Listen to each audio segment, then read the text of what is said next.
Marzo de 1974. Un campesino chino y sus 5 hermanos están cavando un pozo. En la excavación se topan con una estatua y al principio piensan que se trata de una figura de Buda. Bueno, el comunismo manda, sí, pero tampoco conviene enfadar a Buda. Los campesinos le ofrecen incienso para calmarlo y empiezan a rezarle. Por otro lado, vale que sea Buda, pero el dinero también hace falta. Así que tras las oraciones, cargan la estatua en una carreta y junto con los otros fragmentos de otras figuras que hallaron ahí mismo, la llevan al puesto local para venderla. Ahí les dan una colleja y 30 yuanes. Por suerte, las autoridades locales, muy fieles al deber, comunican el hallazgo a las instancias superiores. Los arqueólogos no tardan en interesarse, comienzan a excavar y poco después del suelo emerge todo un ejército. El primer emperador de China, Qin Shi Huangdi, sabía disfrutar de la vida a lo grande. Mandó construir para sí mismo un complejo funerario que ocupaba 56 kilómetros cuadrados. En el centro, ordenó levantar una montaña artificial, repleta de fabulosos tesoros. Esta montaña hecha por el hombre fue levantada por 700.000 convictos y custodiada por miles de guerreros. Los convictos estaban vivos, pero los guerreros eran de arcilla. Precisamente por eso han llegado hasta nuestros días. Hoy los conocemos como el ejército de terracota. La tumba imperial asombraba a cualquiera. Según el historiador chino Sima Qian, los convictos se enterraron literalmente dentro del monte Lishan y recubrieron las paredes de la cueva con bronce fundido para así formar la cámara funeraria. Allí, además del sarcófago del emperador, colocaron réplicas de palacios, figuras de funcionarios de todos los rangos, objetos raros y joyas extraordinarias. Tampoco se olvidaron de las trampas para los posibles saqueadores de tumbas. Dentro de la cámara colocaron ballestas automáticas. También habían ríos y mares en miniatura, llenos de mercurio en lugar del agua. En el techo estaba pintado el cielo estrellado y en el suelo un mapa simbólico de China. El heredero del emperador ordenó que todas sus concubinas fueran enterradas junto a él, para que el soberano no se sintiera solo tras la muerte. Y por último, mataron también a los artesanos que habían construido todo, para que no revelaran los secretos ni se apropiaran de los tesoros. Los enterraron allí mismo, y sobre la tumba plantaron hierba y árboles, para que el túmulo pareciera una montaña natural. El plan funcionó. Hoy se considera que el mausoleo bajo la montaña Lishan ha permanecido intacto durante 2200 años, y ha llegado hasta nosotros sin daños. A comienzos de los años 2000 se realizó un estudio geofísico que reveló que debajo del túmulo realmente existen estructuras complejas, como columnas ramificadas y escaleras dispuestas con simetría, pero no se abrió. Los arqueólogos opinan que aún no existen métodos de excavación lo suficientemente avanzados, y probablemente también temen a las ballestas automáticas, o la venganza del emperador, o ambas cosas a la vez. En cambio, el resto del complejo funerario, todos sus 56 kilómetros cuadrados, sí que se están excavando. Han aparecido fragmentos de murallas con torres, diques, restos de un estanque y templos, también rastros de mercurio, así que el historiador de la antigua China no mintió. Y por supuesto, los 8.000 soldados de arcilla. ¿Quién tendría que ser para permitirse semejante ostentación? Al menos alguien que definió el rumbo del desarrollo de China durante los siguientes 2000 años. Qin Shi Huangdi ascendió al trono a los 13 años, como gobernante del estado Qin, uno de los reinos chinos, y no el más fuerte. Durante su largo reinado, conquistó otros 6 reinos, unificó el país y puso fin a los 200 años de caos. Introdujo una moneda única, un sistema unificado de pesos y medidas, y construyó una red de carreteras.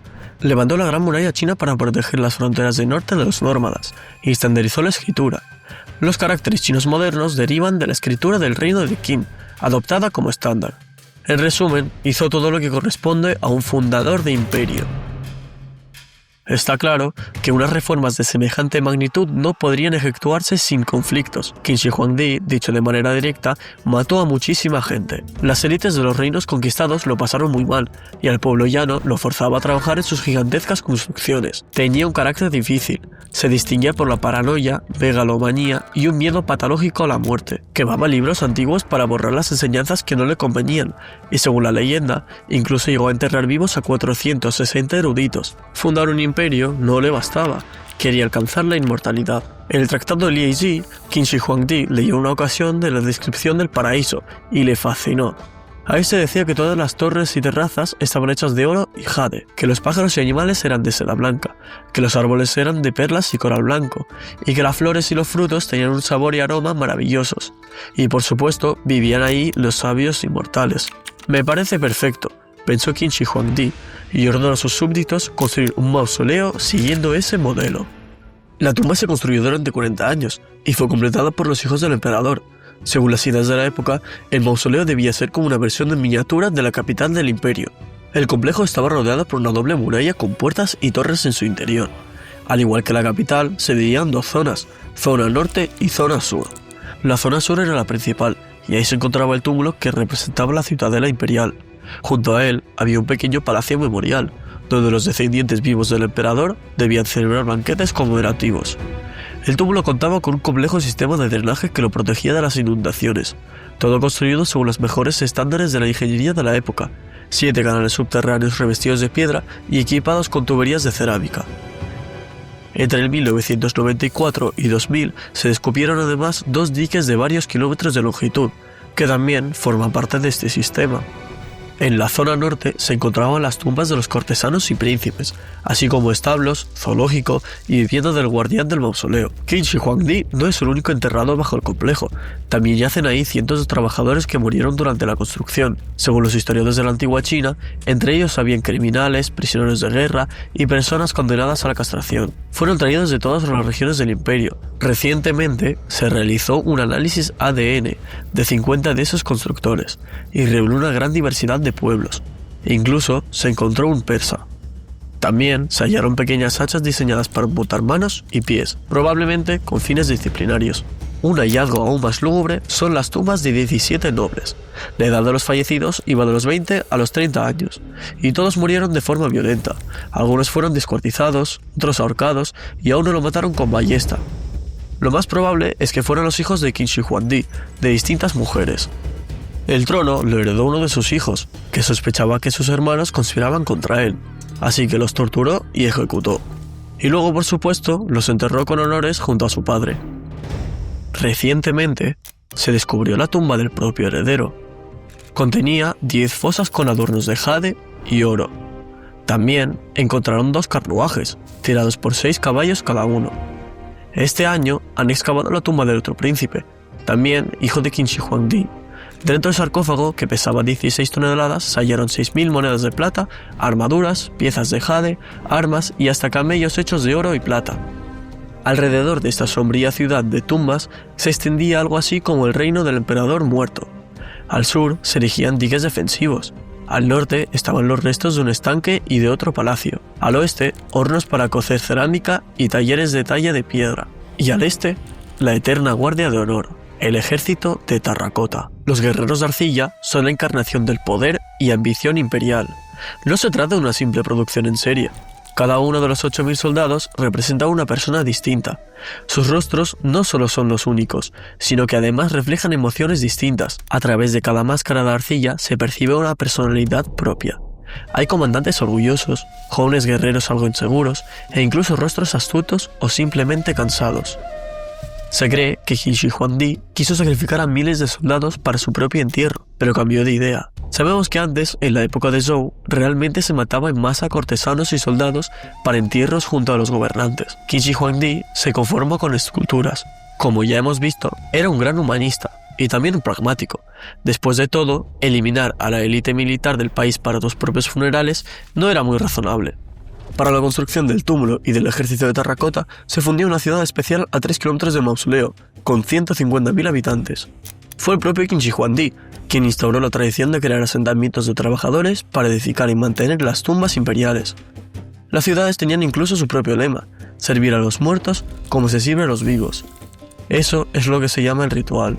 Según una de las versiones, las piezas de los soldados de Terracota se fabricaban en distintos rincones del país. Los análisis químicos sugieren que algunas podrían haber sido traídas incluso desde lejanas estepas, lo que explicaría la diversidad de rostros. Algunos son incluso bastante exóticos, recordando en cierta medida a los de los indígenas americanos. Se trata de pueblos autóctonos que desaparecieron hace mucho. Otra versión sosteniente es que todas las figuras se hicieron en el propio lugar, ya que el material es demasiado frágil para transportarlo. Las figuras son de gran tamaño, los soldados miden entre 1,75 y 1,80, mientras los oficiales alcanzan los 2 metros. Todos se hicieron siguiendo las mismas plantillas unificadas, como si fueran piezas de Lego. Los brazos, la cabeza y el torso se fabricaban por separado y luego se ensablaban antes de la cocción.